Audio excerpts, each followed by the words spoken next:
is going on, everybody? Hello, good morning.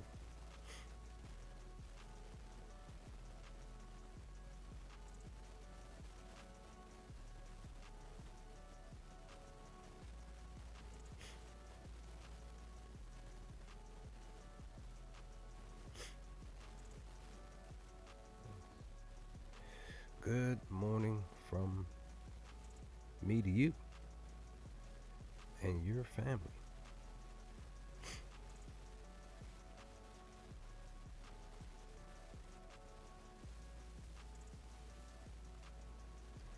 And your friends and your NBA, your love for the NBA.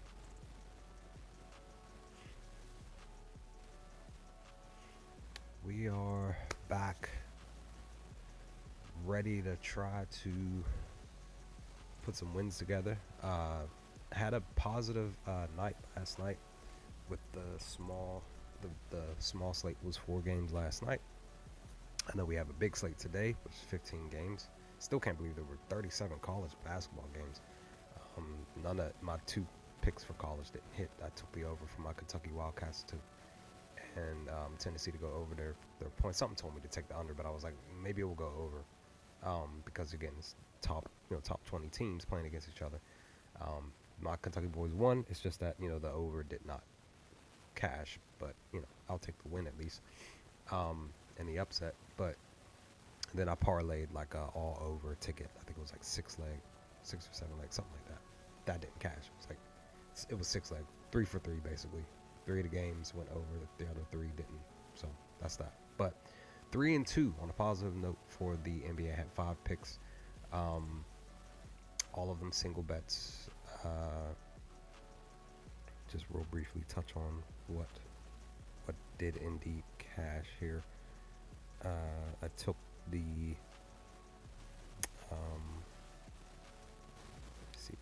I went 1-1 for my 2 lock pick as well. So just several points shy of it going over. I had taken the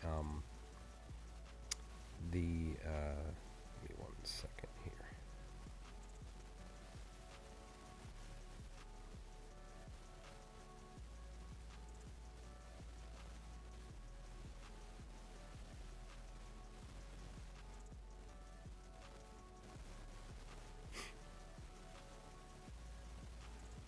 One second. Had to log back in the Picket. If you don't have Picket, it's a free app. It literally like covers your. You can sync all your sports books.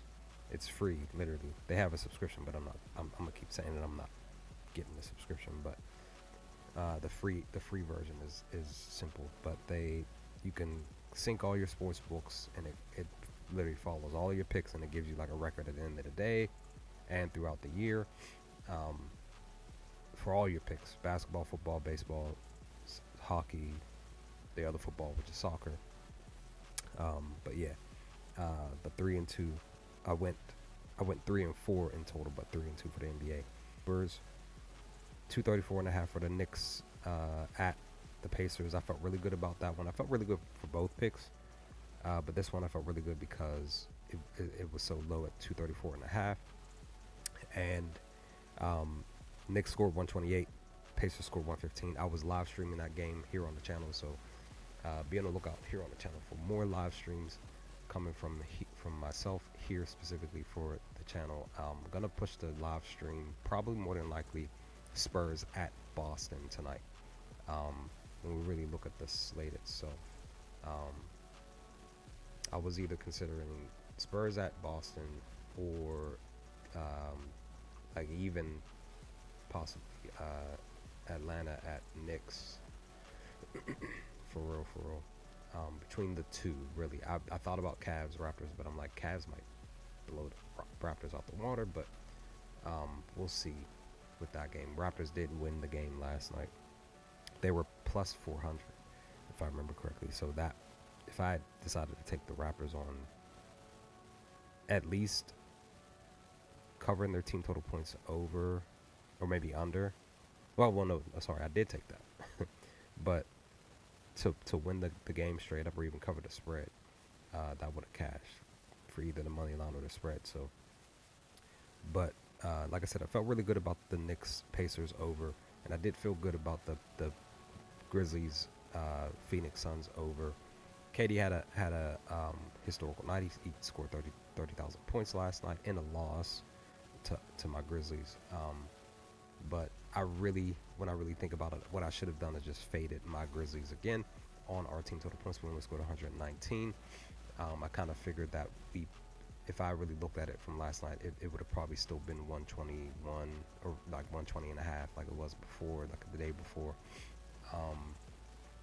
But both overs ended up dipping up a few to several points higher than what it was, and that was telling me like, yeah, they're gonna go, they're gonna go more than likely gonna go under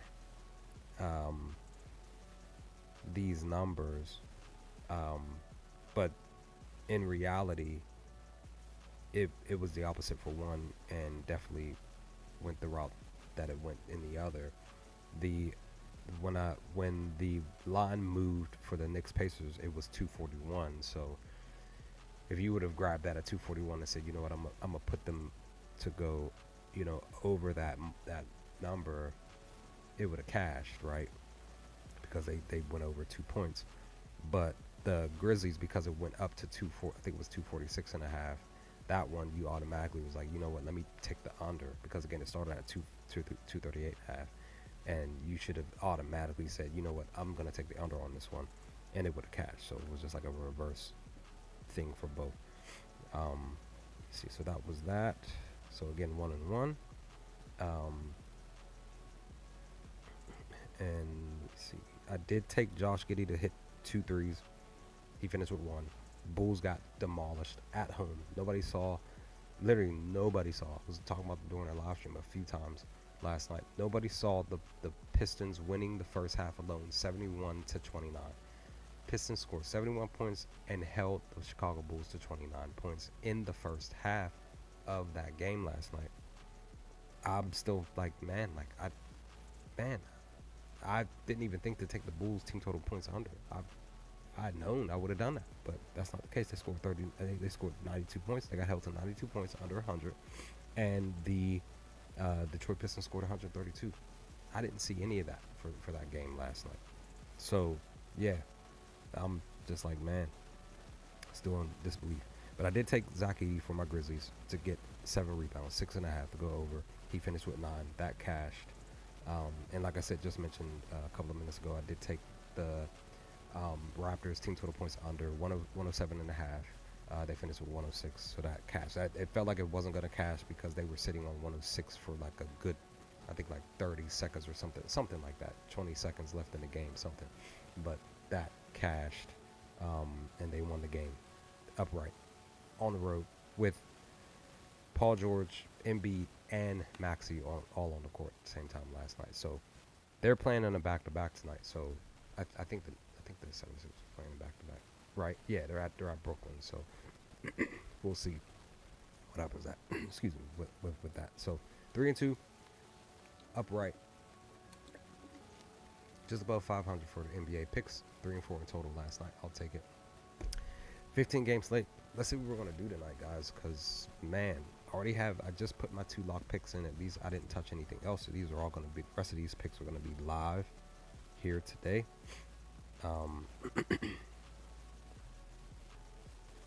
So let's see what we can do. Let's see here. We can do today. Definitely follow me over on Twitter or X, whichever you want to call it. I still call it Twitter.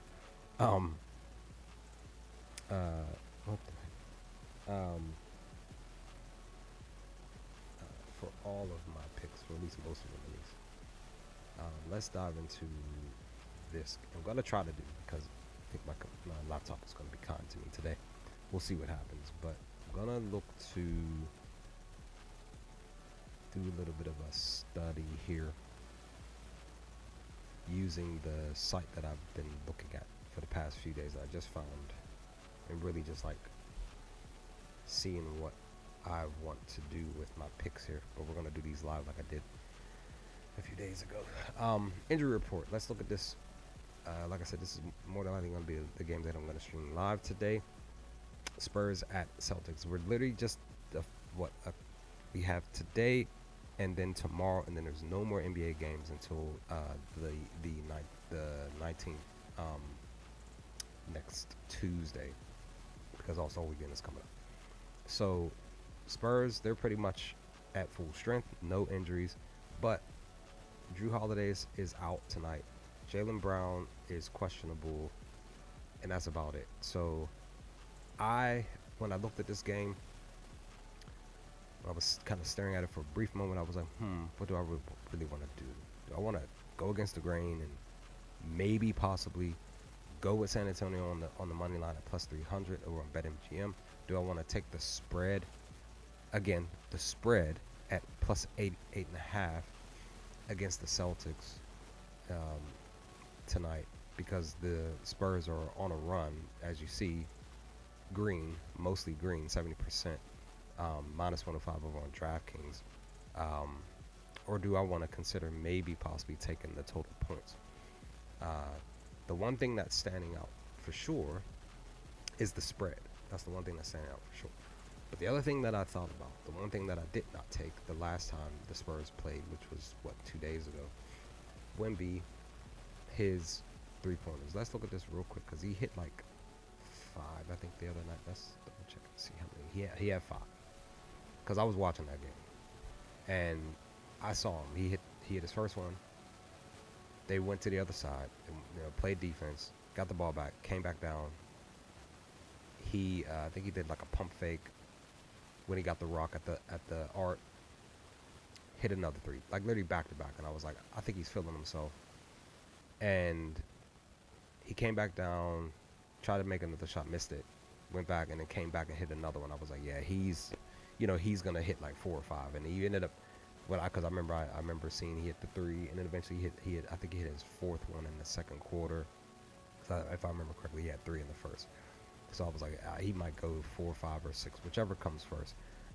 But per the graph here on Outlier, 50%, he's been hitting the mark. He went on a nice little stretch of going under. So if you would have taken his under starting against my Grizzlies and forward, you would have cashed 4 straight games. But last night he showed up against Washington. They're back on the road. This is basically their 6th game. Is it the 6th game straight now? 1, 2, 3, 4. Yeah, so six straight game on the road. And I don't think they play. Do they play it back to back tomorrow? They do not. So they're pretty much done. This is their last game, because there is a game on it. Well, currently there's a game. It might be the only game. Charlotte at Lakers on the 19th, and then we have several games on the 20th. Trying to see. So the Spurs play Phoenix on the 20th. Is that on the road again? On the road again. Okay, no, they're back at home. Okay, they're back at home on the 20th next Wednesday. So I just said, let me look at it. He might. Again, he just might come out here and hit 2 threes on the road. He's averaging, 3 threes on the road. He's averaging 3, literally 2.5, same amount. This is plus 100 over on DraftKings. He's averaging a little bit closer to more than a little over more than 2.8 the last 10 games, but just under 2 the last 5 games. Can Boston, per the powerful position, again, they're literally on that cusp of just allowing 3. Can Boston shut Wemby down? Is Porzingis going to be able to play some good defense against Wemby tonight? Again, because he the last game, which was last month, he finished with 2, so he's 1 off. I'm probably gonna more than likely take the spread, because now that I'm loving this spot here, because it is my favorite number when it's pertaining to betting. the line at least. This is my favorite line. It's plus 100. It's literally right there. This lets me know that it has a, when it's plus 100, it has a good high chance to hit when it's plus 100. More than say plus 105 or plus 104, you know what I mean? Let's see. Because like I said, I'm more than likely going to take the spread too.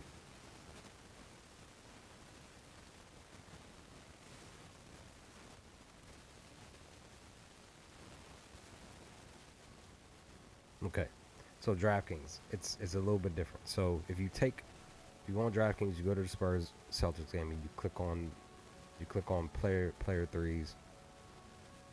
The very first section, it says, you know, 3 points or whatever. It even gives you the average of what Wemby's doing. He's averaging 3 currently. That's what it's saying per DraftKings.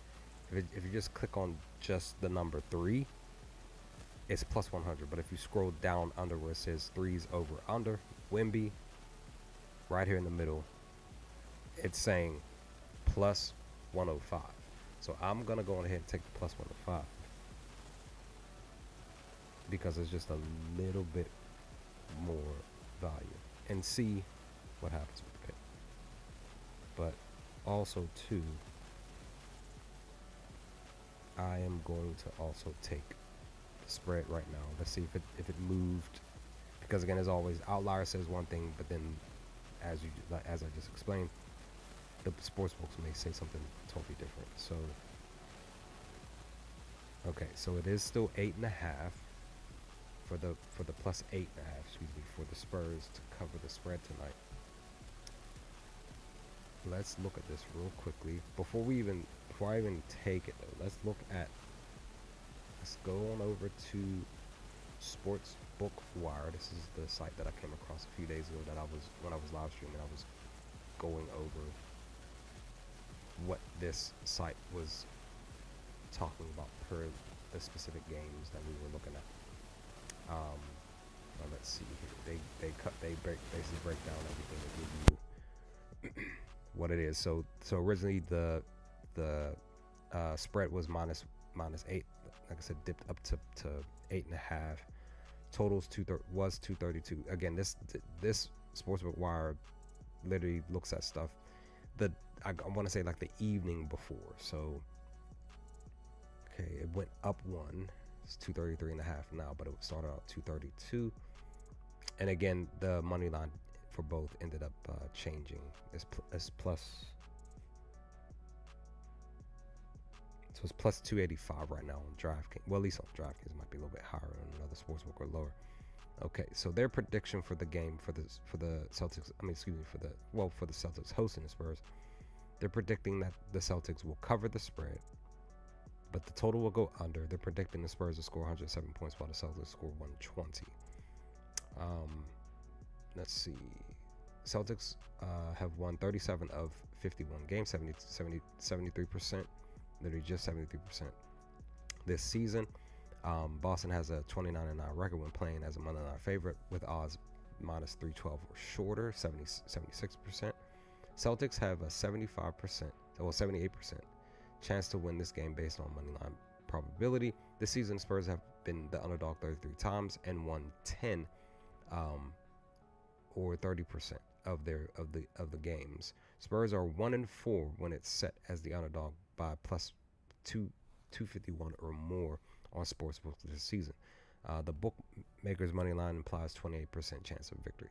Now let's look at the spread here. This, like I said, this is the one I'm more likely going to push for anyway. So the 117 points per game the Celtics put up are only 2.8 more points than the Spurs, 114. Boston has an 18-14 record against ATS and 27 record overall when scoring more than 114 points, while the Spurs have put together a 18-17 ATS record and 20-15 overall in games scored more than 108 points. When this talked about this for the Charlotte game the other day, it did stand true, because if I remember correctly, Charlotte did cover the spread, but I think they still lost though. So stuff like this is key when it's talking about the ATS, when teams are specifically scoring a specific amount during a game. Boston is 21-11 against the spread, 29-3 when it allows fewer than 113 points. So that's why they're figuring that Boston go out here and win big, win by plus 11 points. You may consider maybe possibly taking Boston for plus 11 to win over on FanDuel. Let me relog back in and see where the numbers are currently. Hold on, give me 1 second. While we're doing that, we'll continue reading. The Celtics are at the 6th spot in the NBA scoring chart, 117, while the Spurs allow the 18th fewest points at 114. San Antonio's squad is currently 14th scoring team in the NBA, 113, while Boston's team is 4th, allowing 108 points. Celtics have outscored their opponents by a total of 486 points this season, 9 points per game on average, and opponents of the Spurs have outscored them by 64 points, 1.2 per average. So that's telling me, like, for the most part, Boston is just shy of winning all of their games by 10 points, because again, they're roughly average. Their roughly win average currently is 9, and I believe the reason is because the last 2-3 weeks Boston has been barely winning games. Not covering many games. Not that much recently over the last 3 weeks, 3-4 weeks. Something just wasn't sitting right. When it's pertaining to this team, right?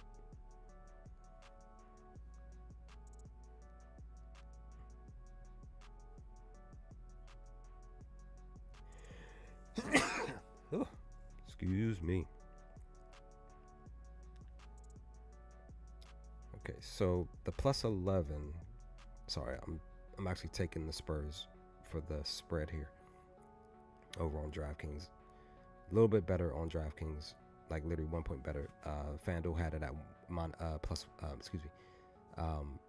minus 106, while DraftKings had it at minus 105. FanDuel for this game, for the margin for the Celtics is actually plus value. It's plus 112 for the Celtics to win by 11 plus points. So again, if you want to take the Celtics to basically per the score, per up here, what they're believing Celtics are going to score 120 points while Spurs are going to score 107, you could possibly end up taking that for that pick. But let's look at the head-to-head matchup here. Let's go to overall. Well, no, we could just do money line here.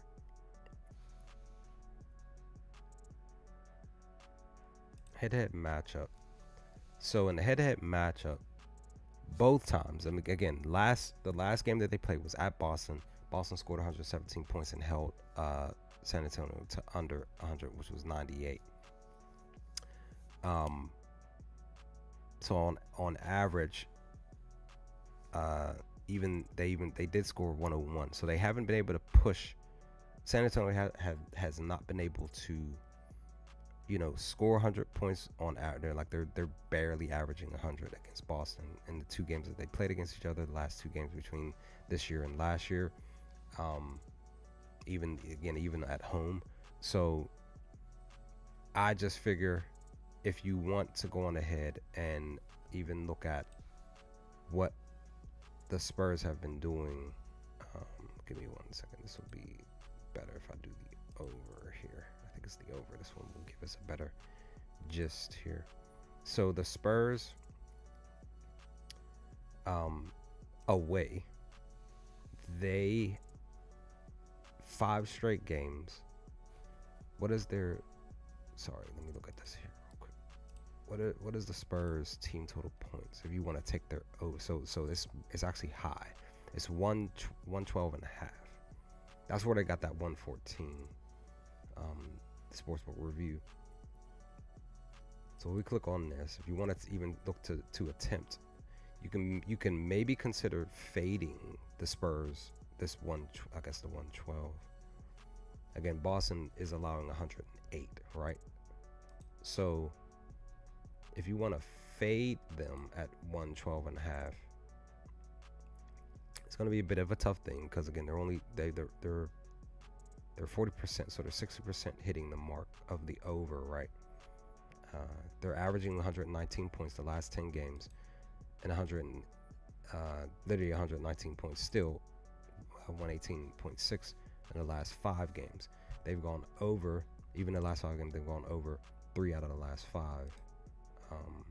And they've gone over, like I said, so they've gone over.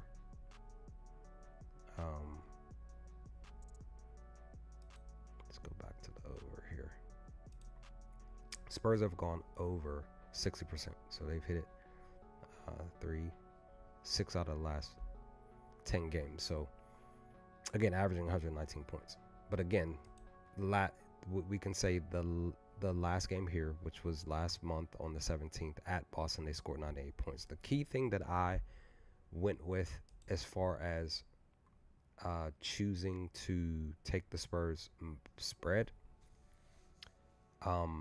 which again you can consider taking their team total points, maybe under, maybe. Again, it's a big maybe because they've been balling lately. And we can even look at but the injury wise is will Jalen play tonight? Because I don't think Boston plays tomorrow. So this is the last game for both teams until the All-Star break. So we don't know if Boston at least are going to have, all 5 starters out on the court for most of the game, if not at all. And at the same time, we don't know if the Spurs are going to do the same too. If they're going to sit players or have them play half the game or whatever. Because again, a lot of the teams are playing this last game tonight. For those who are not going to be playing tomorrow, so you have a choice to make. You have a plethora of various things to pick from with this game that can either go positive or negative in your way. So I chose the reason, again, main reason why I chose the spread was because Drew Holiday is not playing tonight, and Jaylen Brown's game time decision. So Spurs, they're held at full force. Nobody main, the main core group of players that are on the court out of the maybe 10 players that get on the court these last few games, everybody's healthy. So you can consider maybe possibly taking the team total over for the Spurs. Like they might go out there and score 113 points tonight, maybe more, or the spread per what Sportsbook Review was talking about per the spread here, because it's favoring Boston. But again, per what we were seeing with the team, that starters may not play that much, and that may give the Spurs plenty of oomph to go out there and say win either by 10 points or maybe more. Maybe they win by plus 11 points or more. So just something to consider per this pick here. But that's that one. Next up is Pacers at Washington. Let's see if the thing has it here. It doesn't show. I'll just go back one. Excuse me. Where are you? Pacers, Wizards. There we go. So next up,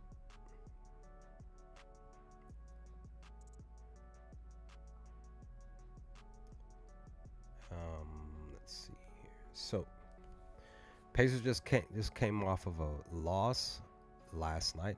They played. This is a back-to-back game. They lost to the Knicks 128 to 115. Knicks won by plus 11 points.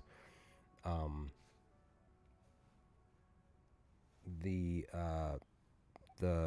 Knicks were a minus 130 favorite, but the over did hit. So that's that. 243 points scored in total, and of course the Knicks covered the spread minus 2.5. This one here is going to be interesting because Washington have been a little bit more up lately due to Kuzma getting traded. But at the same time, I think Washington lost the last game, if I remember correctly. They lost to the Spurs by 10, 131 to 121, but the over did hit for that game. But the Wizards covered the spread, which was plus 11.5 for that game. So this one is 9.5. Again, Pacers coming off of a back-to-back while Washington is rested. Injury report: Turner is possibly still gonna sit out in this game, and then of course Wizards, Middleton, the new acquired Middleton, is not playing. Sadiq Bey is out, and Alex Sarr, these game time decision, he may play. And Marcus Smart is out. So let's see what they're talking about for this pick here. So they predict it dipped down to 9.5. It was minus 10 originally. 239 for it to go under. Another back-to-back under. The under is still 239, so it didn't move. So let's see. Pacers have a 18-12 record in games they were favored in money line, 60% winning percentage. When it has played as a money line favorite with odds minus 394 or shorter, Indiana has a 6-1 record, 86% win percentage. Based on this matchup money line, the Pacers' implied win probability is 80%, 79.8. This season, the Wizards have been the underdog 53 times and won 17% of those games. Washington has recorded 2 out of 35, a 5.4 win rate when it is set as the underdog by plus 307 or more by odds makers this season. The money line for this contest implies a 25%, 24.6 chance of victory for the Wizards. Spread-wise, the 115.7 per game the Pacers put up are 6.1 fewer points than the Wizards' 121. When Indiana totals more than 122, it is 11-1 against the spread and 12-0 overall. Currently, that lets you know, okay, you may want to consider taking this spread, which again is sitting again at 9.5. Let's see what else. But again, you have to also consider the second half of the game. Always consider the second half of the game. That's why I'm mad I didn't take when I was looking at the Bulls game last night, during the live stream last night, is that I should have ran to FanDuel and taken the Bulls to win the fourth quarter, because they were getting, destroyed. Most of the game.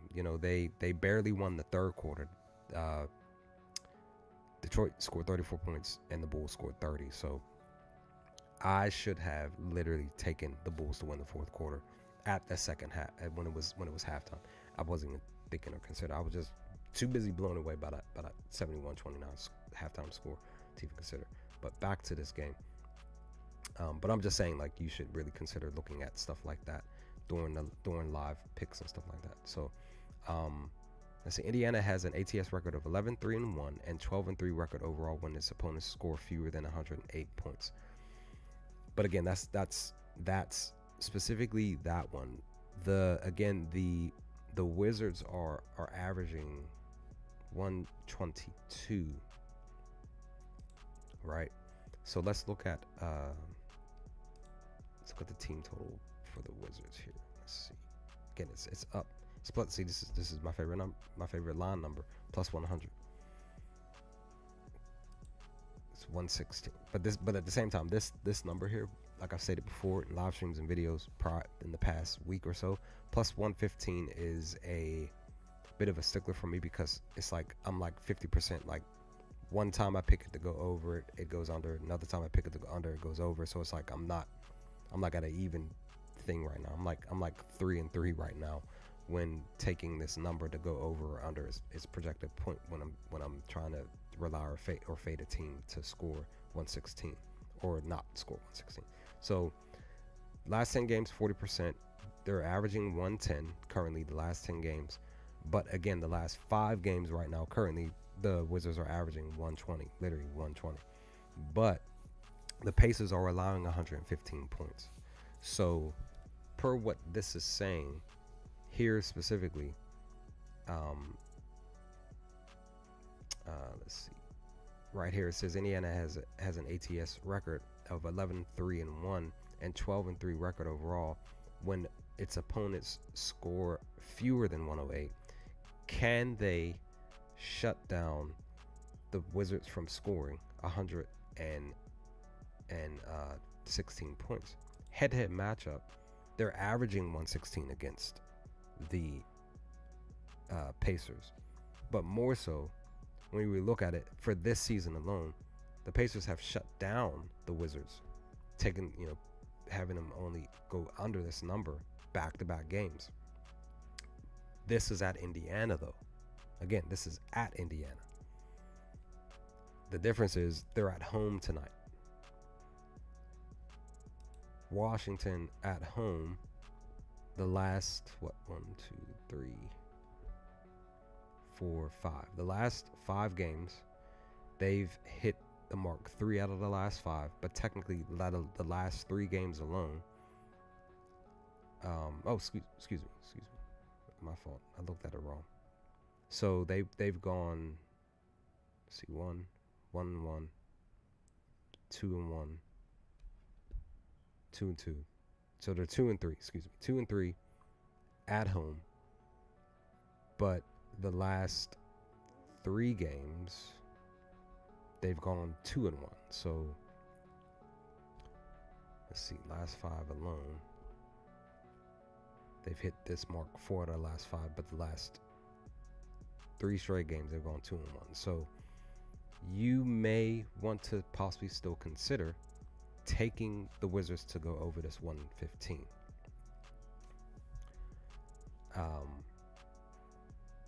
Just because, one, Turner's not in the game. He's not there. And all of this stuff with the injuries and stuff, they didn't even play last game, and they Wizards scored 121. So I'm gonna go on ahead, and I am going to take I'm gonna take it. I'm gonna take the Wizards. It's plus 100 value, because again, the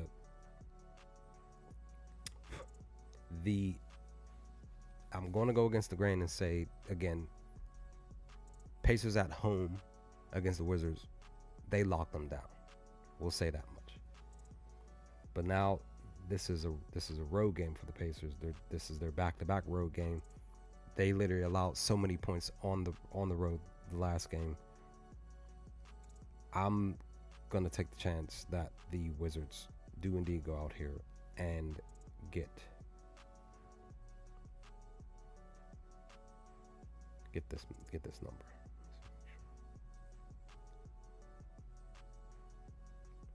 Hold on.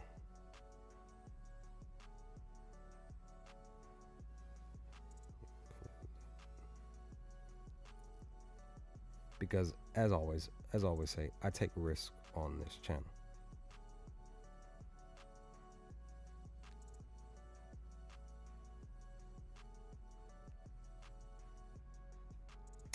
To me, it is a little bit more fun to rely on teams as a whole, or just in general, the overs. I'm finding it to be more fun to rely on the teams themselves to go out there and do the job versus relying on a player or a few players or several players on a parlay. We know that parlays hit. We do realize that. We know that parlays hit. We know that people have won thousands of dollars on parlays. I get all of that. But to me, the real winning spot is single bets. Just a simple spread, a simple total, team total, definitely, or even just a player, just to rely on one player to go out there and go over their total points, to go out there and get a a couple of blocks or a steal in a block if you decide to do a combo pick steals and blocks for him to go over, one and a half steals and blocks type of thing. Looking at what am I doing? Okay.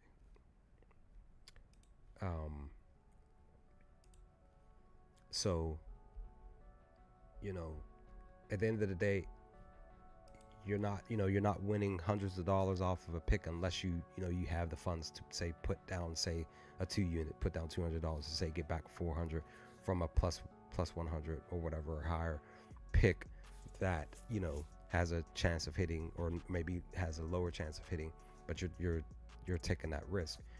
That's the real true risk of being a better for real. Because if you just rely on parlays and you pour in all it, because I'm just talking about from my experience, so you pour a lot of money into parlays and you keep losing a lot. But if you just did single picks, you're at least getting something back in return.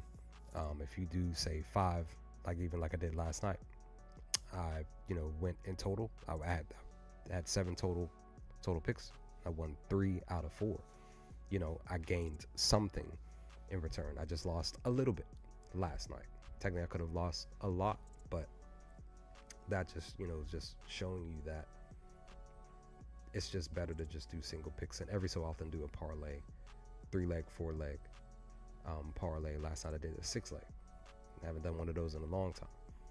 More recent one was 5, and that almost hit. I just needed Andrew Wiggins to score 5 more points, and he didn't do it. So it's okay.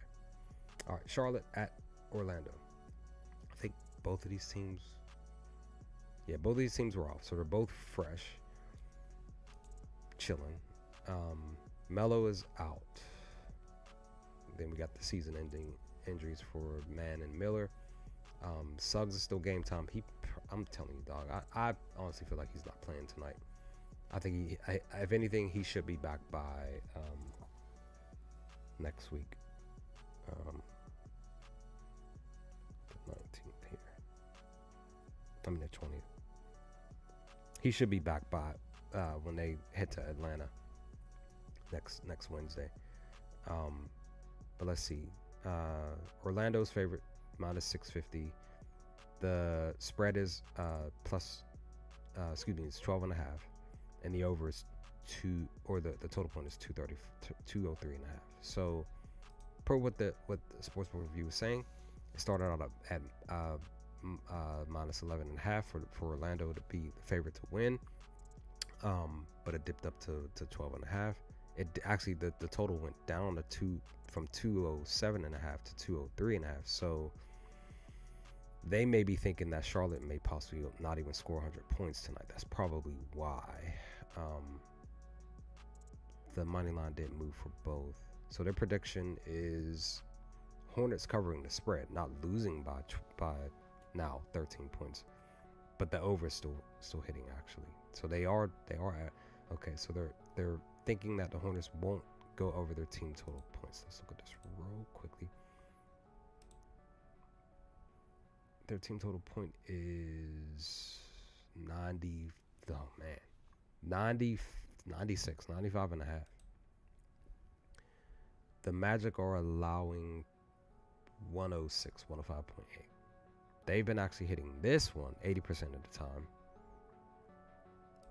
Head-to-head matchup though, Orlando has been shutting them down most of the time. The last 6 games that they've played against each other, they've only gone on over this number 2 times.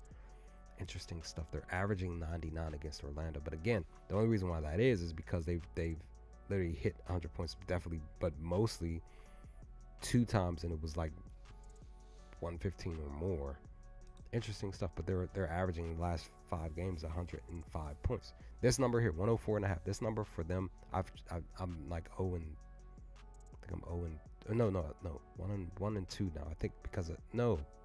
Let me look at this. So I'm 0 and 2. That's right, because it was literally I went back to back. This was the live stream from 2 days ago that I did, where I said screw it, I'm gonna take them to score 105 points against the Nets, and that didn't happen. They shut them down to 89. So, but again, the Magic are allowing 105. Let's see. Let's look at the Magic. I'm just going off track real quick. I just want to look at what Orlando is specifically allowing the last 5 games points wise. So let's see, 112, 111, 112, 111, 104. They had one game go under 110, and that was against Golden State back on the 3rd of February of this month. So this is why they're allowing so many points. And that's even at home. The last 2 games they've allowed 100, literally over 110 points at home. Now let's look at the last 5 home games though. So again, 112, 111, 113, 101, Portland, but they shut them down, and then 113. So that's the last 5 games. So yeah, do I want to take this 96 for a team that struggles to score?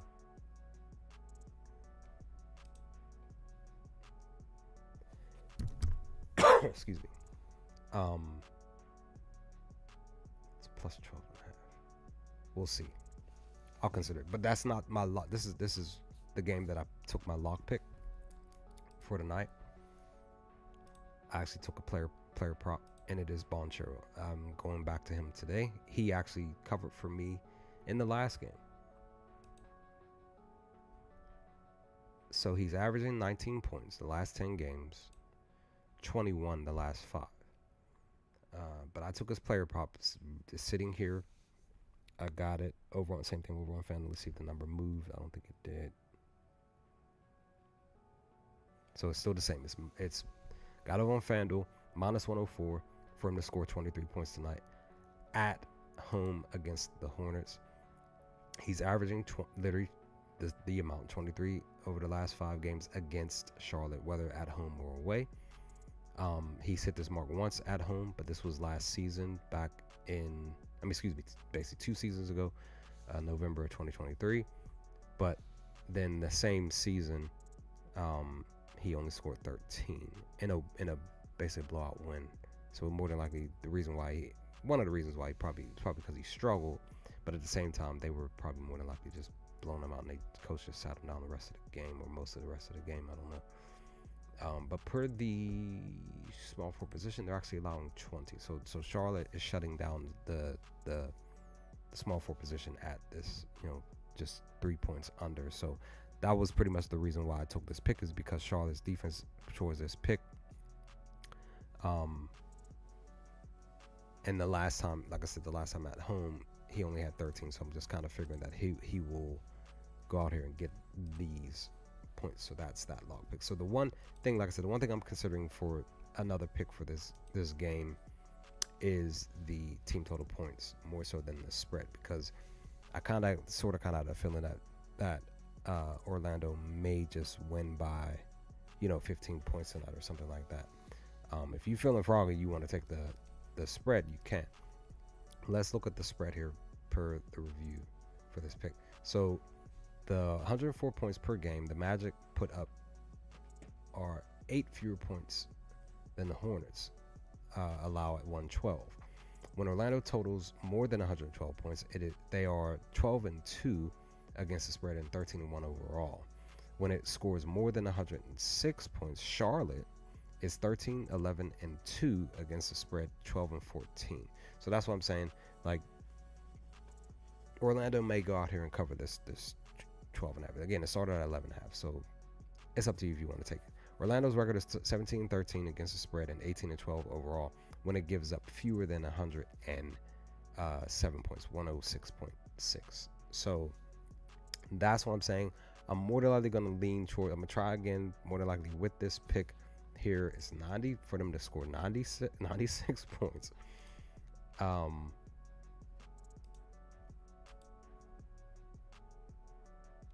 let's see, what's wrong? Just just take the risk here.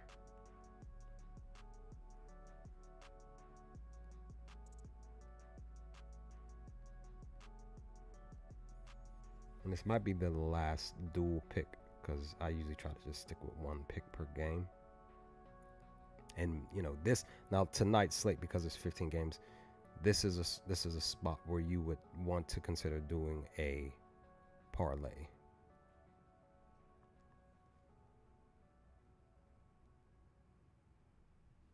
Yep, -1. So it just went up one, I think.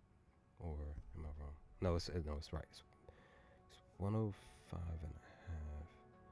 Let me go on BetMGM real quick. Let me see something real quick. Because BetMGM might have it at a better value. I just want to just double check here. So it's the same. It's -105. How much do I have on my? Not much. You know what? I'm gonna do BetMGM instead. It's still the same value.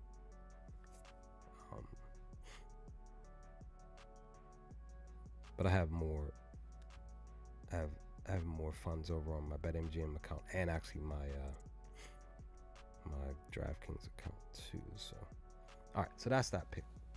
That's that one. So, so yeah, per the spread, if you wanna do this one, you can take that per a pick. Let's move on to the next game. I'm trying to run a little bit faster because this stream is gonna probably more than likely go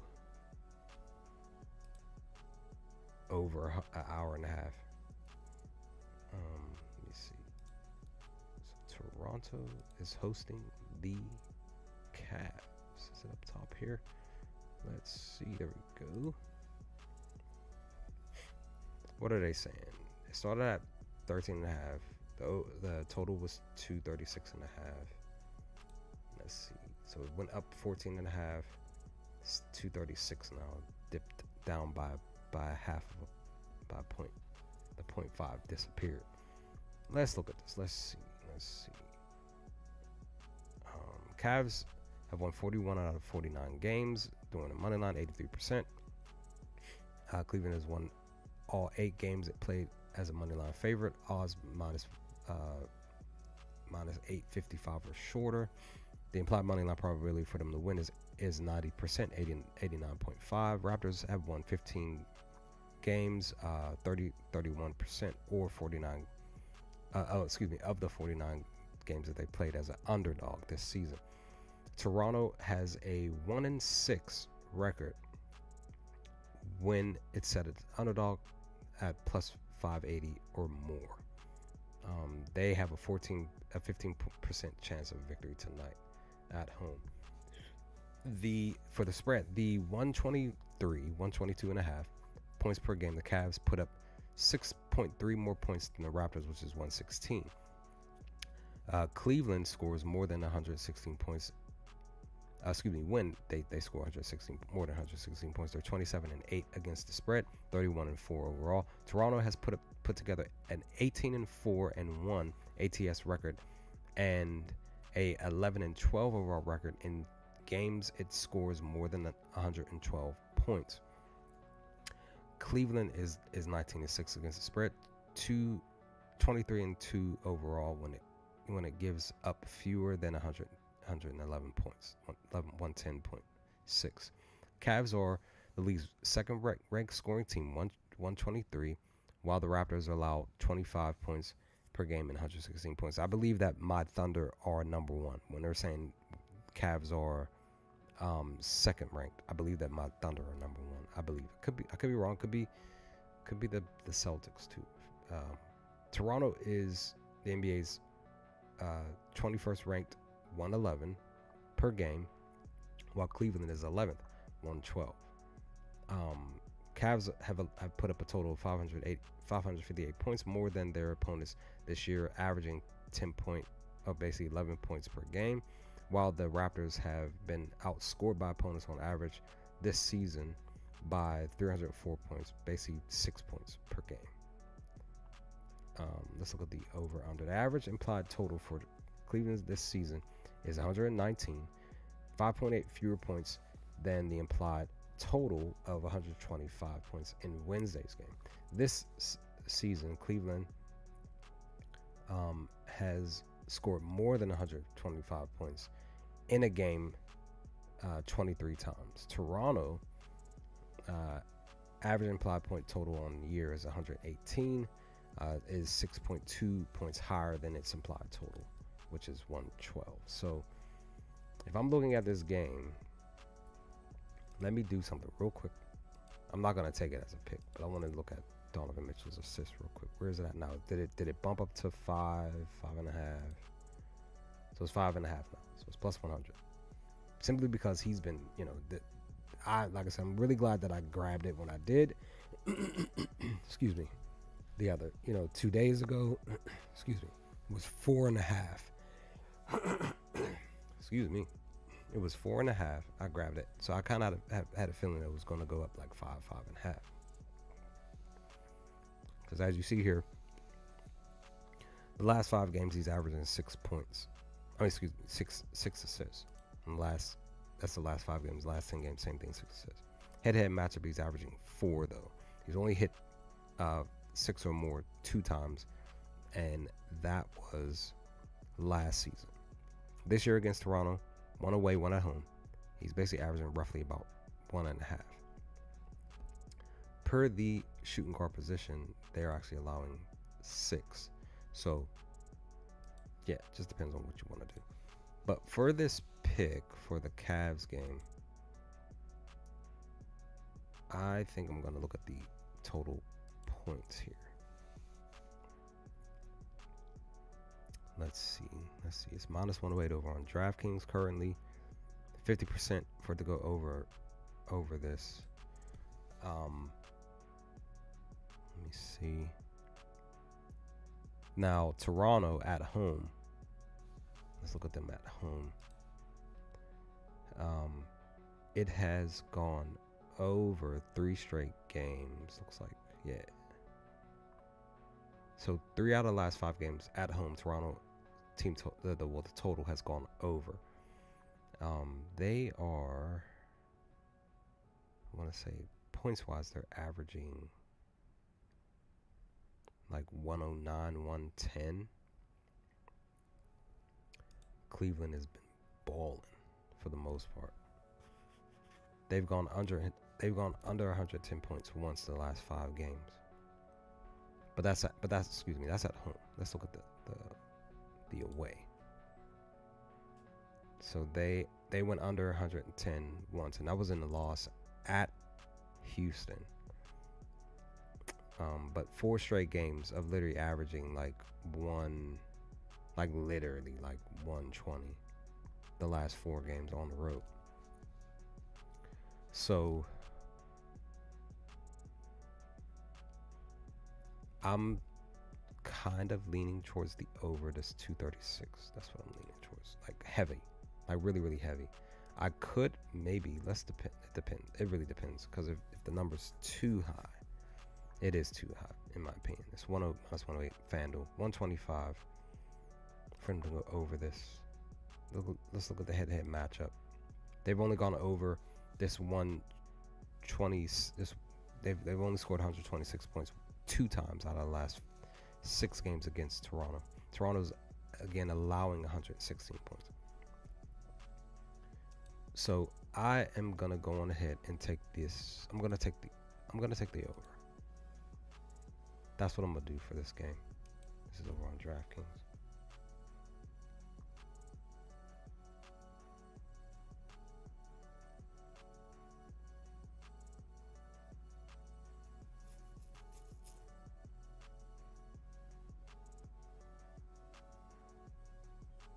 Oops, I didn't do that.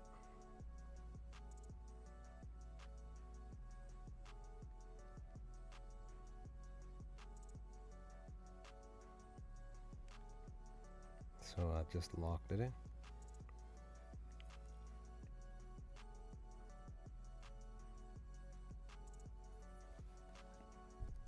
said screw it, because maybe Toronto comes out here and even with the depleted roster, because they decided to play a little bit. It's just that they only scored 106 points last night, but maybe they come out here and do it again. Maybe score 108, 107, maybe 110.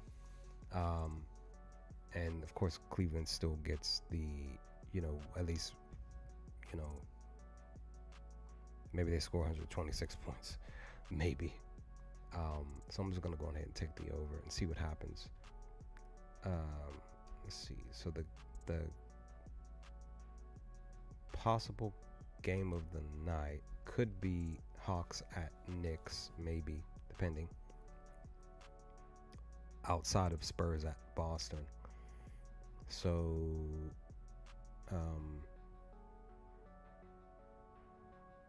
I don't know if I really want to take the spread, because again, New York is coming off of blowing out the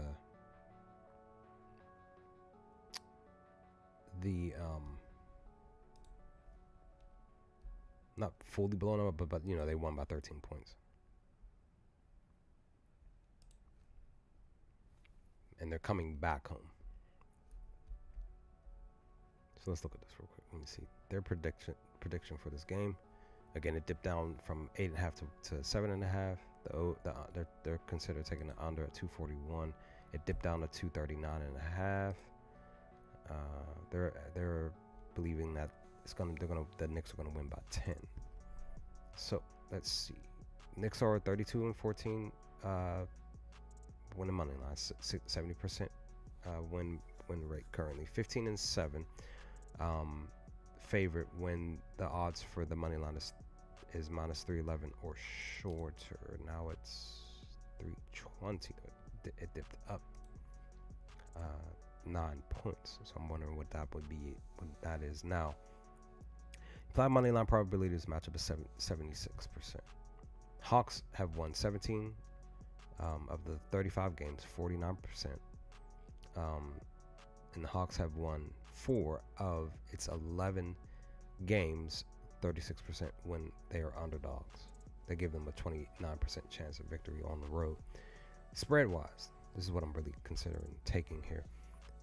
The 118 per game, Knicks record are only 0.9, 1 point fewer than the Hawks, 119. Knicks have an 18-7 record against the spread and 21-4 overall when scoring more than 119 points. Atlanta puts together a 21-16 ATS record and 22-15 overall record in the when they score 112 points. Knicks is 21-9-1 against the spread and 26-5 overall when it gives up fewer than 116 points. They are 5th ranked when scoring 118 points, while the Hawks allow the ranked 26 per game, 119. So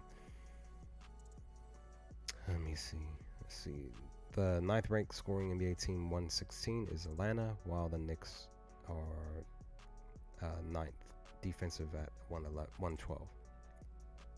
So per this spread here, I'm gonna go on ahead and take the dog. Main reason, Knicks are coming home. They just won by 13 points on the road at the Pacers. They're coming back home against a fresh Atlanta squad in a back-to-back game. I'm gonna go on ahead and grab this. This is plus 100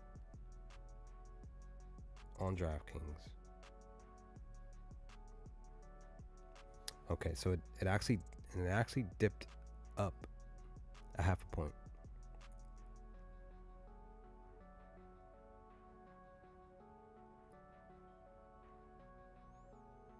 So it dipped up to 8.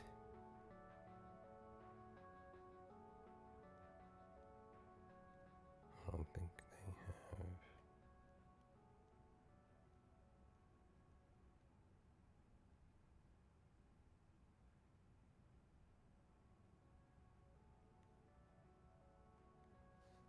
So they don't. So it it actually dipped up to 8. Let me look at FanDuel real quick. Let me see. Same thing, 8. And let me see if there's a 7.5 before I take this 8 over on DraftKings. I just want to see and see if there's a.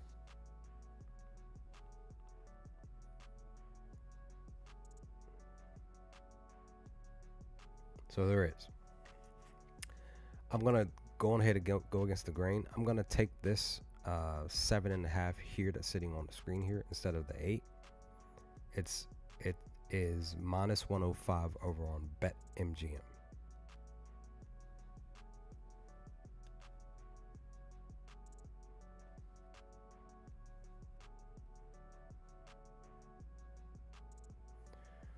I'll take that. Moving on. Next game. Next, I'm gonna try to be a little bit quicker. Moving forward, try to.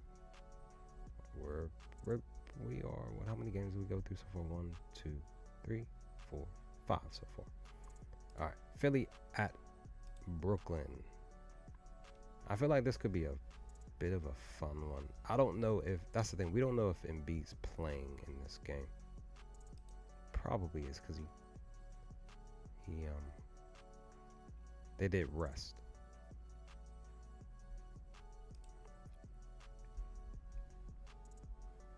Okay, they're predicting Nets to cover the spread 2.5. The over to hit 213. Well, it was 213. So let's see where it's at now. So it's still 2.5. It's 213.5 now. And they're actually believing that the Nets will win by 1 point, 110 to 109. Excuse me. So let's see. Let's look at the. So the Nets have a plus 125 over on ESPN Bet currently. So 76ers have won 12 out of 23 games when they are favorites, 52%. Philly has a record of 11-8 when playing as a money line favorite of minus 133 or shorter. It is. See, now it's 136, minus 136 now.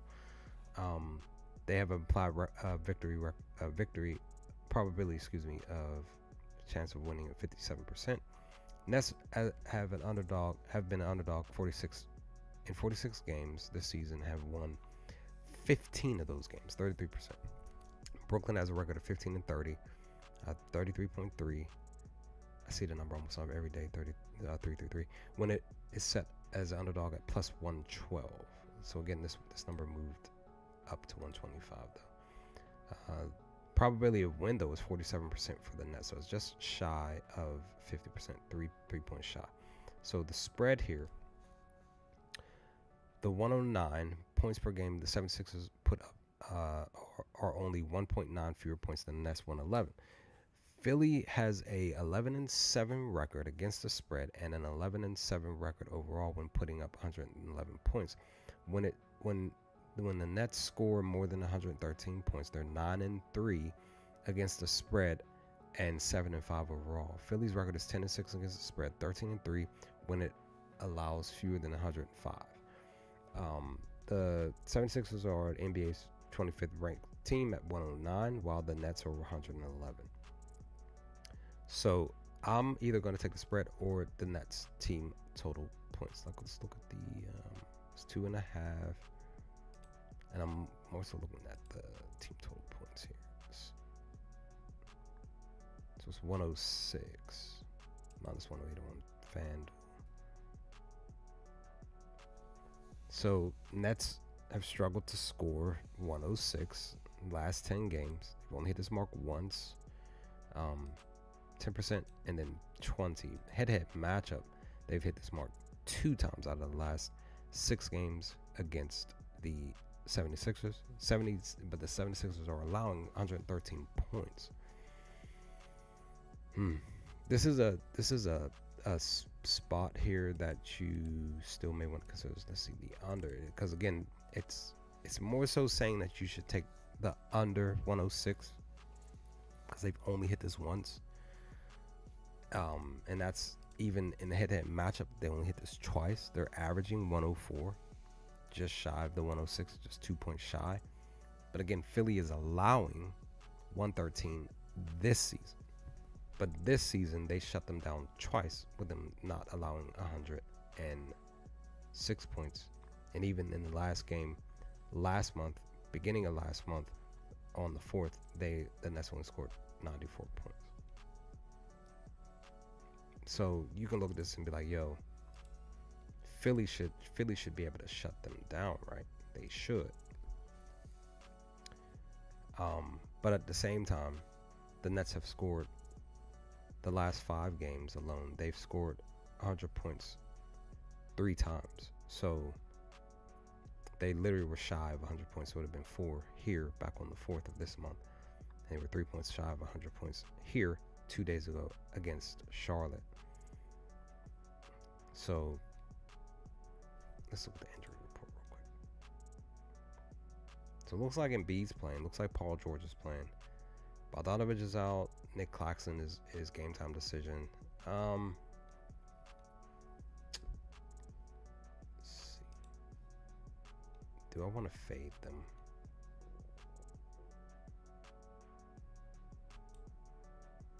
If I fade them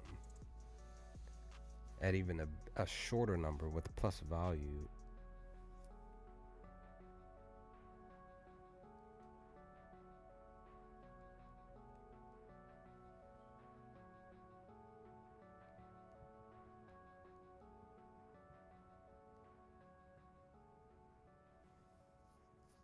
again, with the chance of Philly defense sucking major tonight.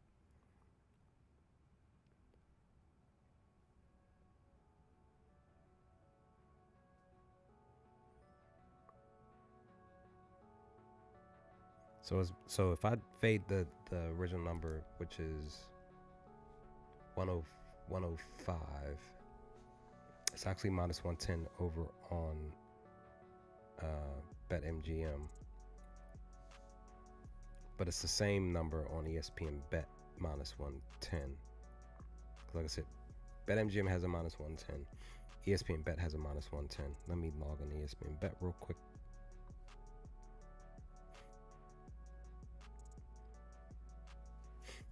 When I consider my record for ESPN Bet, it's definitely below 500. Like I've won some, or a few, but I've lost more on ESPN Bet. I mean, actually, I don't have any money on ESPN Bet, so we're not even gonna do that. So we're just gonna go on ahead. I'm gonna fade I'll fade the Nets team total points. Like maybe they'll score 100 points. Like maybe they'll score 104.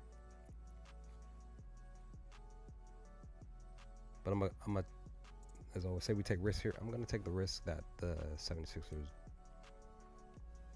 can shut them down. They in the midst of them allowing 113 points per game. Let's see what happens. Oh man, let's talk about it, right? What a game last night. This is back-to-back. They're literally playing back-to-back. This is wild. They're playing back-to-back games in Chicago. Like, Detroit didn't go anywhere. They went back to their hotels or whatever. They came off of a huge win here in Chicago. Oh, my goodness. Let's look at the injury report now. Jay Ivy's still out. He's the only one. So, Detroit is still fresh. Lonzo is the game-time decision. So, technically, the Bulls are still technically fully healthy outside of Lonzo. So, man, let's see if they have any information on this game before, because really, technically, I really want to do like I was doing with the oh,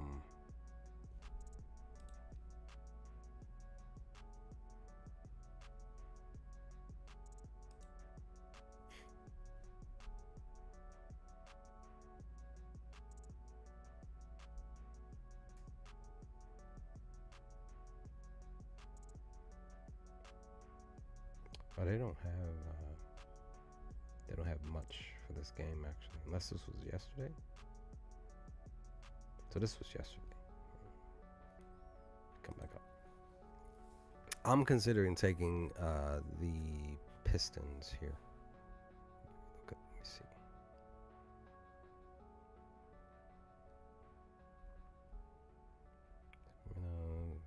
Knicks. Orlando.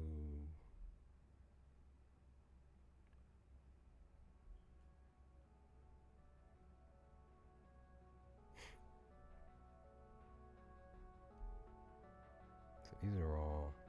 So they don't have anything. This was 1 day ago. So they don't. That's interesting that they don't have.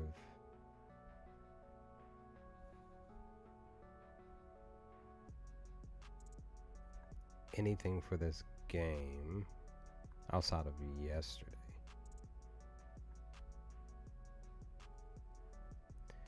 It's okay. So I am gonna go. What am I gonna do? What do I want to do? Again, Detroit is favorite. Minus 240 to Chicago's plus 215. Detroit scored so many points last night. The over hit. I think. Let me read. Look at this. I think the over did. So no, the over did not hit. It was 237.5. The total final score was 224. So this number is just down 1. Honestly, I don't feel like Detroit will blow the Chicago Bulls out back-to-back games. I don't feel that way. It's just I feel like it was just like an off night for the Bulls. But sheesh. They're giving they're giving the Pistons 122 point spot for the team total. They're averaging 118 the last 10 games, 123 the last 5. Head-to-head matchup though, they're averaging 115. Technically, the last 3 games they've gone over this mark 2 out of the last 3 when it's pertaining to trying to hit 115. But the Bulls are allowing 121 points.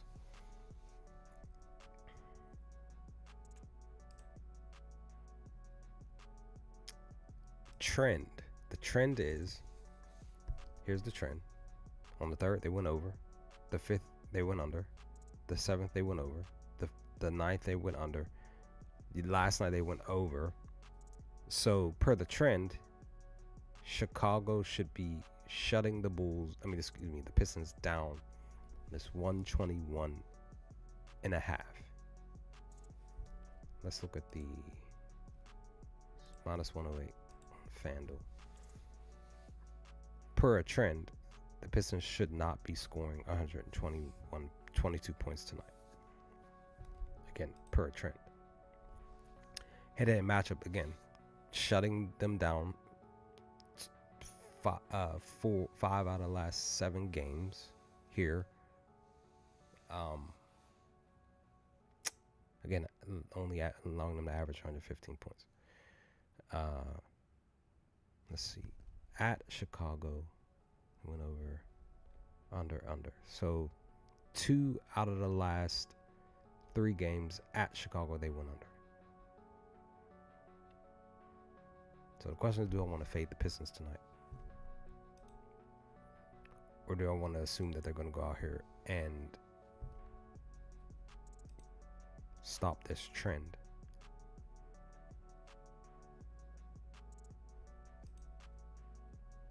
Yeah. Let me look. Let me see.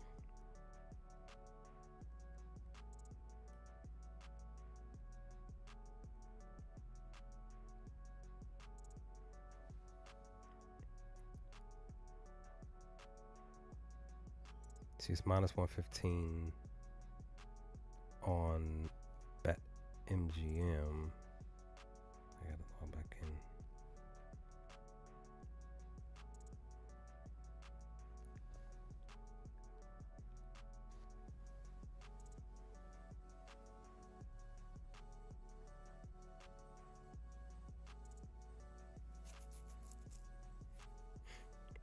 So it's minus 110 over on DraftKings for them to go under their team total points.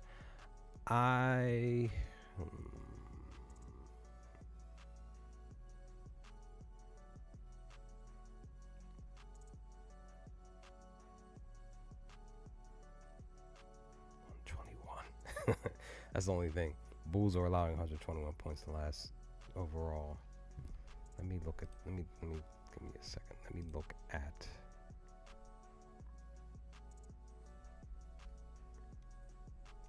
Because again, I'm really considering fading Detroit's team total points tonight. Let's look at the Bulls home. So look at this. So the last 5 games, they've had 3 straight games. 3 straight of teams going over that 121. So 3 out of the last 5.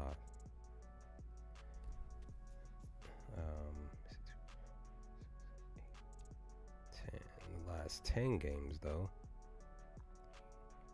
Under, over, under, over, under. So it's actually when shutting teams down, they have shut down 1, 2, 3, 4, 5. So 5 and 5. So they're 5 and 5 when shutting a team down. Like I said, it's more recent that they've been allowing so many points to be scored. And the over has hit at home 2, 3. 1, 2, 3. 4. So the over hit for their games 3 out of the last 5 games. So interesting stuff. Do I want to take this 236 instead and go under the 236? What do I want to do? I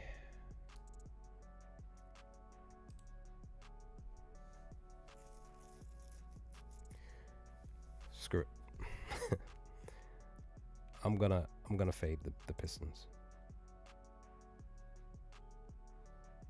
121.5 minus 110 DraftKings. It's locked. So screw it. I'm gonna take the risk.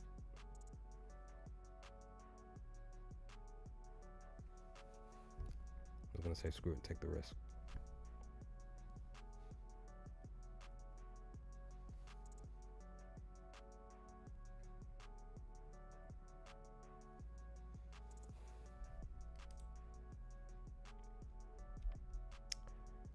Okay, next up. Oh man, my Thunder boys. What I look at us.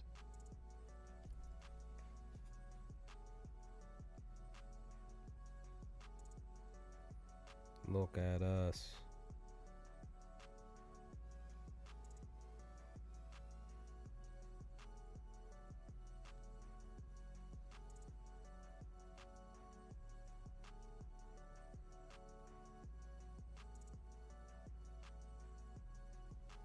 Yeah, we're 8-2 over the last 10 games, son. Look at us.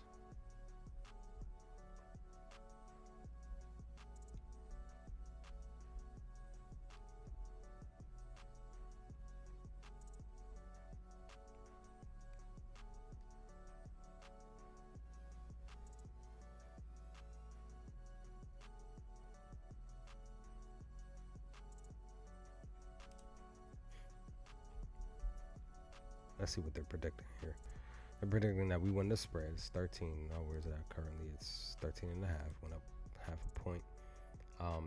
They're also projecting for the over to 219.5 to go over. It's now still sitting at 219.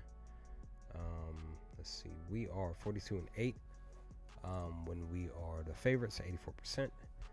We've won 18 games as a favorite of minus 621 or shorter. We're now sitting at 800. Now let's look at this. Let's look at the the spread. My Thunder Boys put up 118 points per game, 7.7 more points than 8 points more than the Heat, 111. When our total is more than 111 points, we are 26-10 against the spread, 30-6 overall. When we score 105 points, when the Heat score 105 points, Miami's 18-1 against the spread, 20-17 overall. My Thunder are 29-8 against the spread and 36-1 when we give up fewer than 110 points. So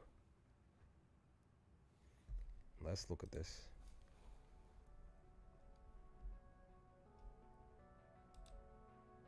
Let's look at what Miami is doing against us away. We shut them down, having them only score 100 points last season.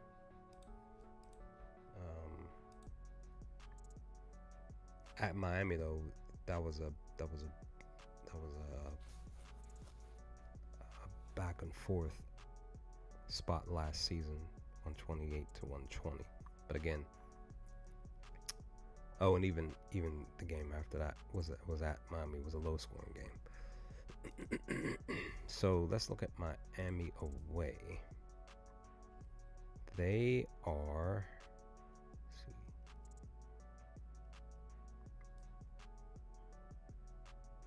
so they're roughly averaging like 100 and maybe 110, maybe. Let's look at the team total here.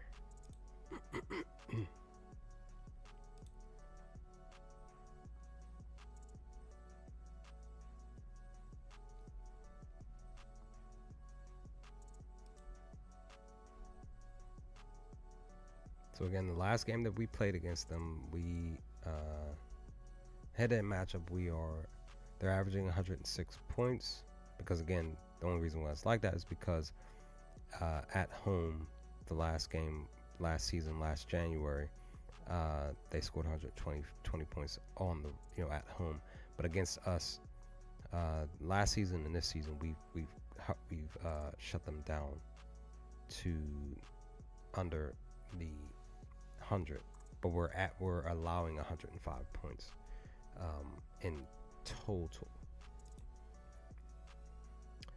But in general, the Heat are averaging 105 points in total. The last 10 games and the last 5 games 102. Do I want to fade them, or do I want to take the spread?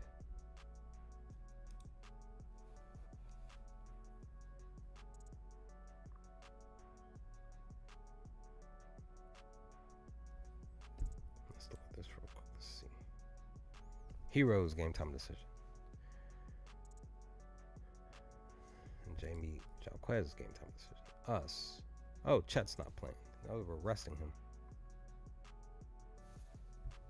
So we're just resting Chet. Excuse me.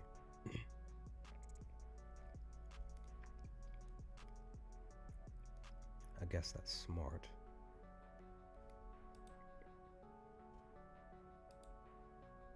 So the question becomes, do I want to fade the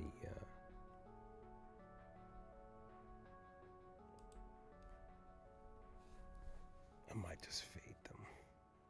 They've had back-to-back games of going under 100 points. Hey, if it's not broke, don't fix it. Why fix it, right?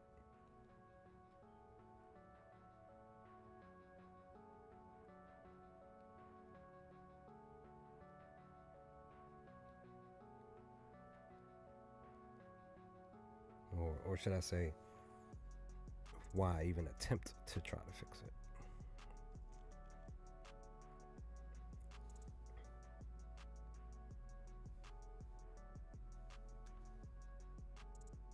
So per my mindset for today's games, I had a feeling that I was going to be taking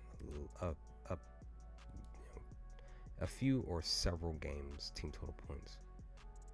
I just had that feeling. So that seems to be the case indeed. So that's that.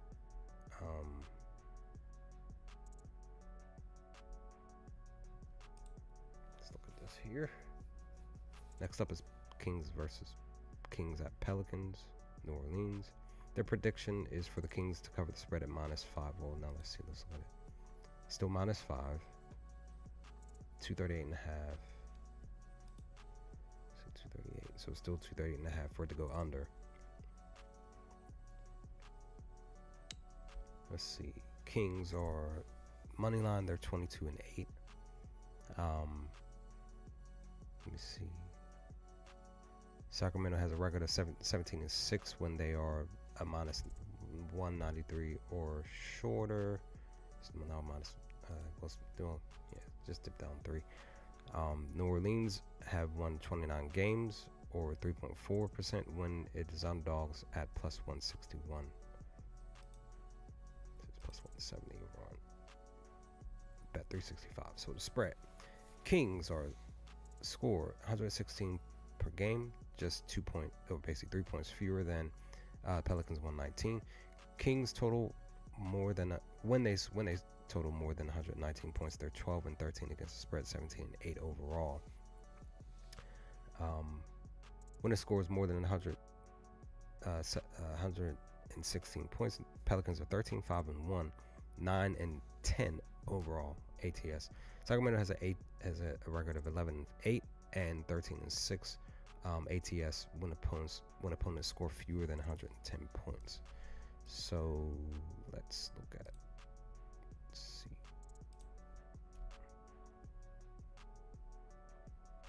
So they're really pushing for this 117, right? Look at head-to-head matchup. They've gone over this literally. They've been hitting the mark, right? At a 75% against the Kings. The Kings are allowing 116 points.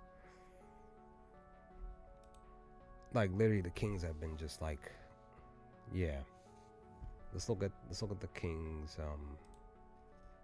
See, that's the thing. Pelicans are averaging 115. So I'm more than likely probably going to take the over on the team total points for the Pelicans. But let's look at what the Kings are allowing the last few games as far as points are concerned. Team total. Whoops, I meant to do the over. Pelicans away. Let's go with away. They have, it's pertaining to that number 117. So 2 times out of the last 5 games they have. Excuse me. I'm slipping. So 1, 2. So 3 out of the last 5 games they've allowed the team to score 117 points.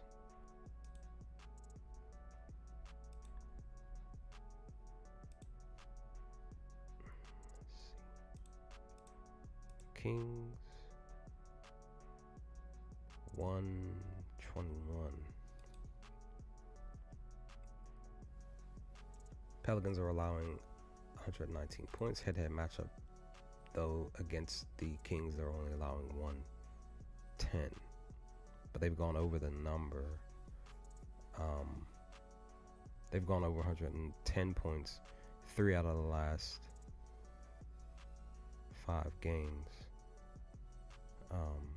Well, technically, 1, 2, 3, 4, 5 games out of the last several games that they've played against each other. So they're 5-8 when scoring 110 or more. But again, they've only gone over, for the Kings at least. So would I consider fading the Kings, or would I consider relying on the Pelicans to score this number? That's the question. Again, Kings are favorite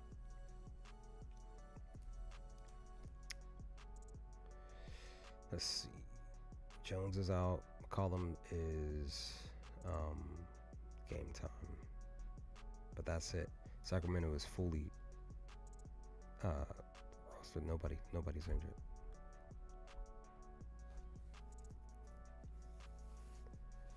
So let's see here. What do I want to do? Or do I just want to maybe consider taking the Kings on the spread? They haven't covered the spread at all the last several games, though. Like, at all. And then they're playing against a team that they haven't been able to cover the spread against either. That's the other thing. +5. Pelicans, 88%. Last 10 games. Technically, well, yeah, 88%.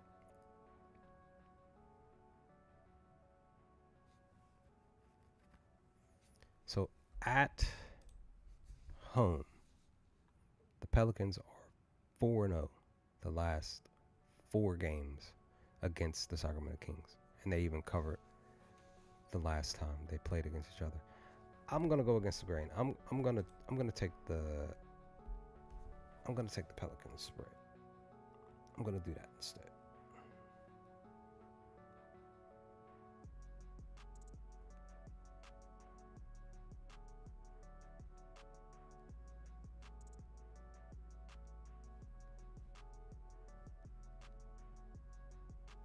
Because from what I'm seeing from the Pelicans this season, they, for the most part, even with the way that the team has been down injury-wise and stuff, they're still at least scoring. They're still scoring points. They may be losing, most of their games, but they're not losing by a lot. That's the only thing. That's the main reason why I'm just gonna go ahead and take that spread, guys.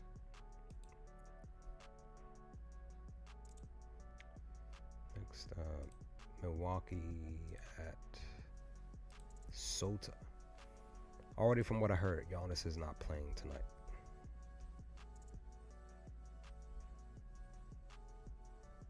So they don't have too much on the game here. Let's look at this real quick. Milwaukee routed Golden State 125-111. Series is tied 1-1. But this past Monday as a 7-point home underdog. As the over hit, Damian, I think he had 30 plus points that game too. Yeah, he scored 38 points and 7 assists. But they're saying he had little help. Sorry, I read that wrong. Excuse me. Golden State won that game.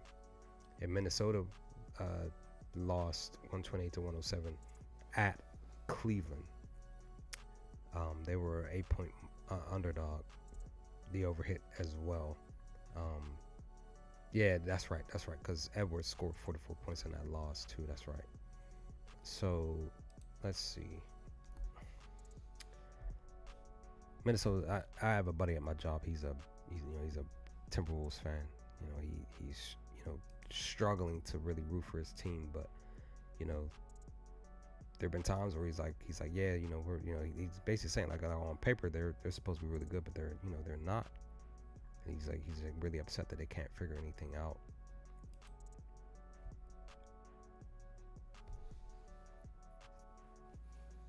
Um, 113. They hit this once. They're averaging 118 points against Milwaukee. They only had 107 points at home.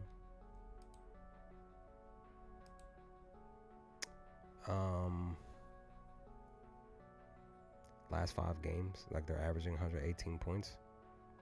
They're just shy of 119. Last game, they only scored 107. The game before that, 114 at home. So at home, they are, for the most part, basically hitting, the specific mark of this 117. But but Milwaukee's allowing 113 points. Let me look at, because I'm considering taking Minnesota's team total points here, but let me look at the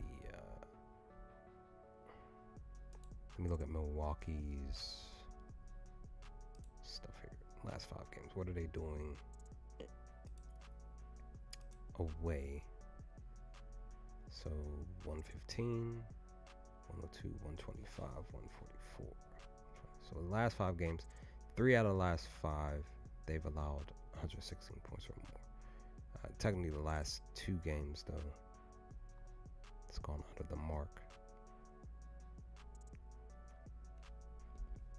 But again, with what Minnesota doesn't have on the court, these are the games. Well, you know what? I'm not even, you know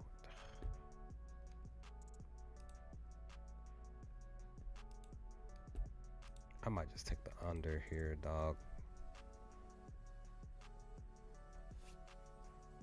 For the total point, I might.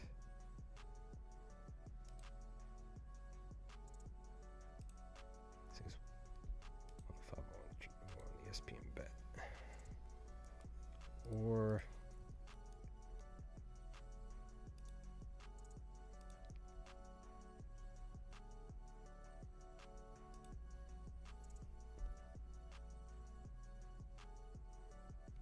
hold the phone. 19 points. He hasn't really hit that much at all. Well, this was last season. This year he's averaging 16, 20 the last 5 games. Per the center position, they're on 60. But again, Giannis is not playing. This will be the pick. I'm not even gonna do what you call it. I'm gonna do Nas to get 19 points tonight. Switch up to a player prop.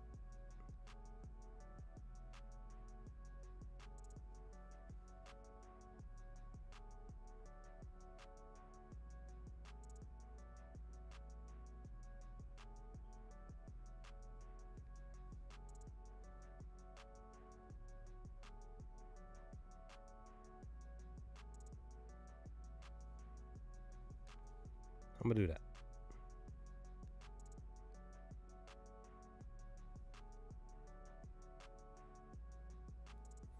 I'll do that, and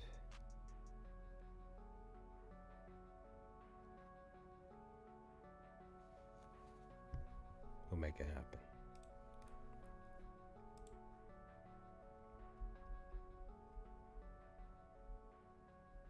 Oof, we are almost done.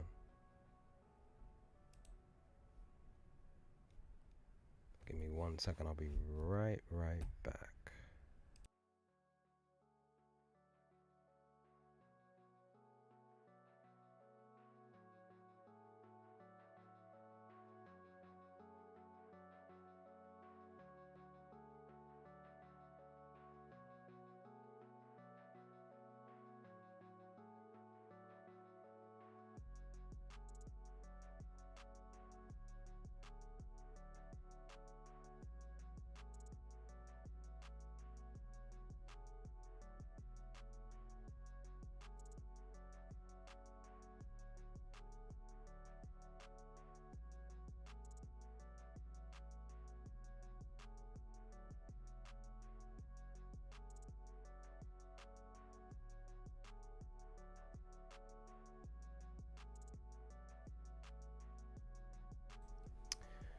Okay, next up, Phoenix at Houston. Both teams, well, Phoenix is back-to-back. While the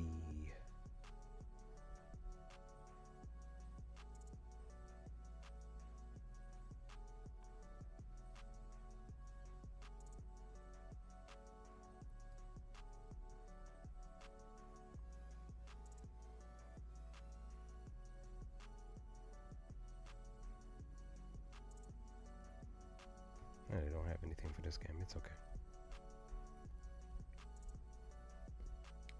It is all right. So Phoenix coming off of a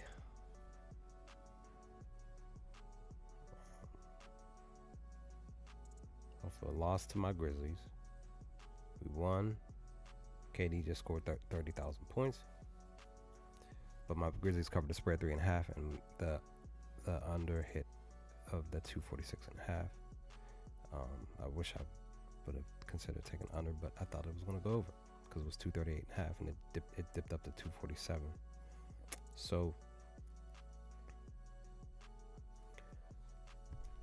this is what I'm feeling for this game. Phoenix is back to back. They're going against a fresh, rested Rockets team, but Sengun is game time. Fred is out. Bradley's out. Mitchell is still out in the midst of him being, well, both Martin and Mitchell is out in the midst of them being traded to Phoenix. Let me see. I don't know if Houston can score 100, and yeah, that's the thing. I think, yeah, I'm automatically, this is a no-brainer. I'm gonna fade Houston's team total points. I'm not even gonna really look at anything else with this game. Plus Phoenix is allowing 114 points, so it's just shy of the number. I kind of have that feeling that Sengun may not play tonight. Fred is out. So we're going to do that. That was an automatic. That was quick. Real quick. Real easy. Like, maybe the rest of the picks will be quicker.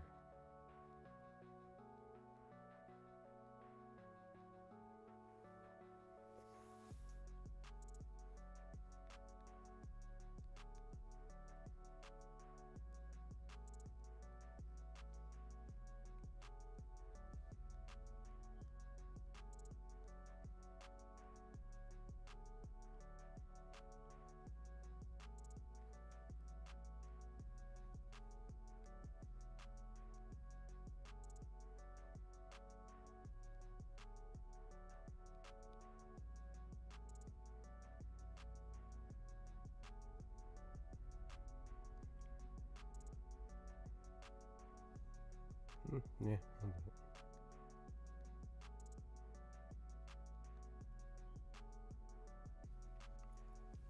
So even though it's so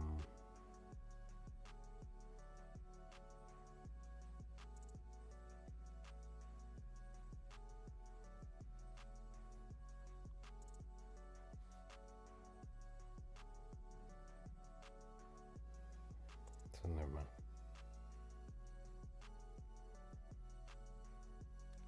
Never mind. I got it over on BetMGM. That was the best. It was probably a little bit more lower on maybe on FanDuel, but I grabbed it on BetMGM minus 120. That was the best value at the spot at 116.5. BetMGM had it at minus 110. Oh no, I'm sorry. DraftKings had minus 110 for the 115, but I decided to go with the 116 instead. Next up, because we're like I'm kind of getting tired. I want to just kind of breeze through the rest of these real quickly. Let's see. This is a back-to-back game, if I remember correctly. They played 2 days ago. Yeah, they did, and Denver blew them out the water, 146 to 117. So could that be a back-to-back? I don't necessarily think so. But I may just take, I might. Now, again, they scored 117 points on the Nuggets the last game. So I'm kind of thinking that would be the best spot here.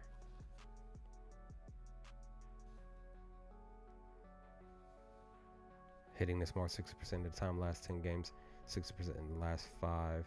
Head-to-head matchup. They're averaging 113.67%, 4 straight games of hitting or more. this just feels like a no-brainer. Plus, Denver is allowing 116 points, 115.8. So I am going to go ahead and make this magic happen, baby. BetMGM.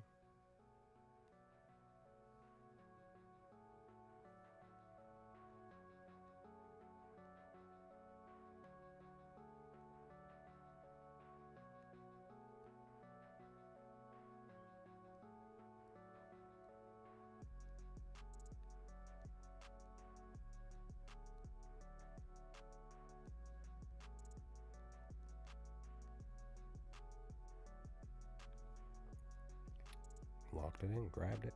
It's done. Easy. Let's try to breeze through the rest of these. I think there's like 3 more games and we're good. Yep. Lakers, Utah. Luka probably might be playing tonight. Let's see. Luka's game time decision. Braun's game time decision. So since that's the case, this looks like a sort of simple, easy pick. Spread 8.5. Another 8.5.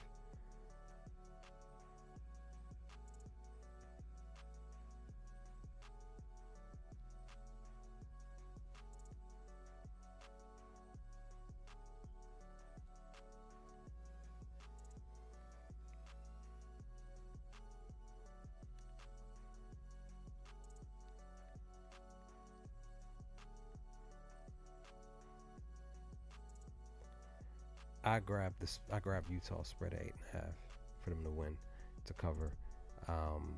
Head-to-head matchup. Let's see. Utah covered the last game this season. It was +5.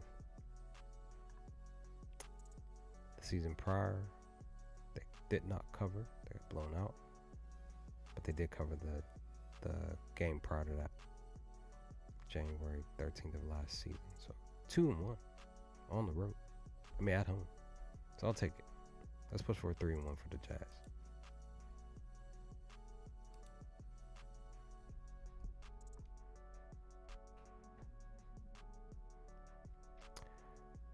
Golden State at Dallas. What do I want to do with this here? Probably team total. Let's see. Injuries. Everybody's healthy.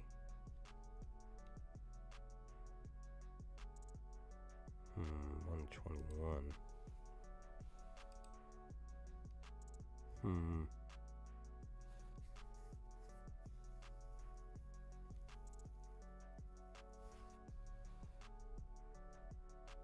Interesting, they don't have anything open for this game.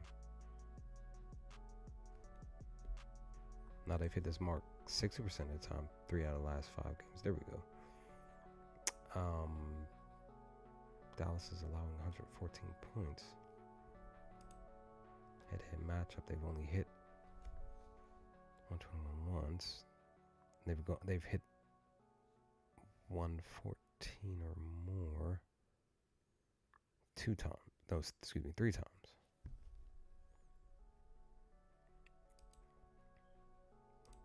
Look at, whoops, I didn't do that. Let's look at Dallas here.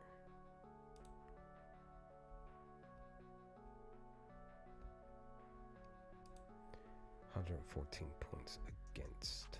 So, oh man, 114. But again, head-to-head matchup. Last 2 games though, pretty much this season they've hit this mark easy. But again, they have a lot of people. Let's see, Gafford's out, Lively's out, Davis is out, Martin, of course. PJ's game time decision. That's the only thing. Would this team be able to do this?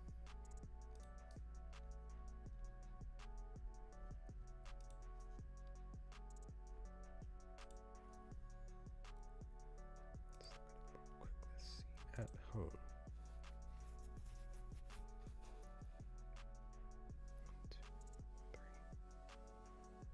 So they've gone over this mark 4 out of the last 5 games. I'm going to go ahead and take the team total over.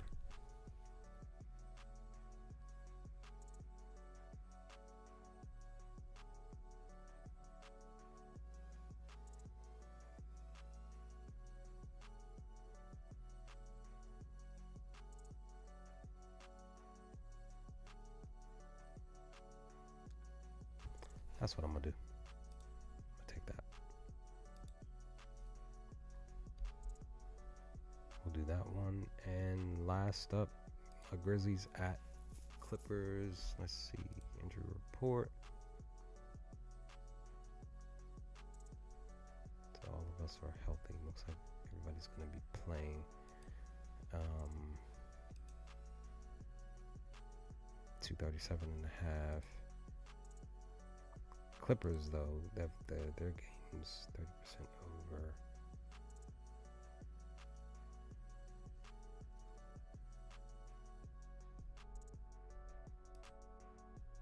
So Clippers at home, they've gone under 80% of the time, while my Grizzlies have gone over the mark. Because we've just been balling, right?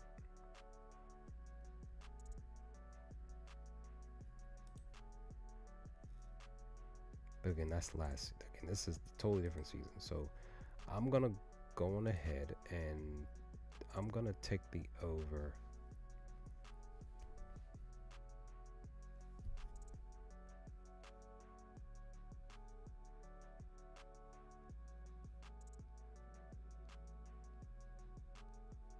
Oops.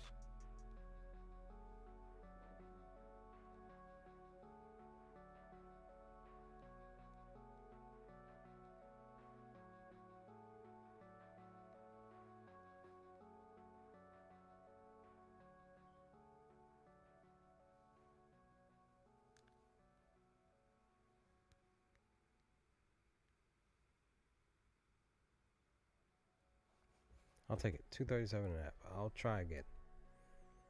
Because the last night's number was 238. It's just dipped down one. So I'll try again. Let's see what happens tonight. That's all of the picks, all 15 for these games, plus a few extra. So 15. I want to say 18, 19 picks in total. Let's see what happens. I might do a specific parlay, so maybe like 4 players to hit 2 threes or something, or I don't know. 4 players, 2 players to hit 10 points, 2 other players to hit 2 threes, something like. I'll think about this. Will be probably one more pick, but I'm out.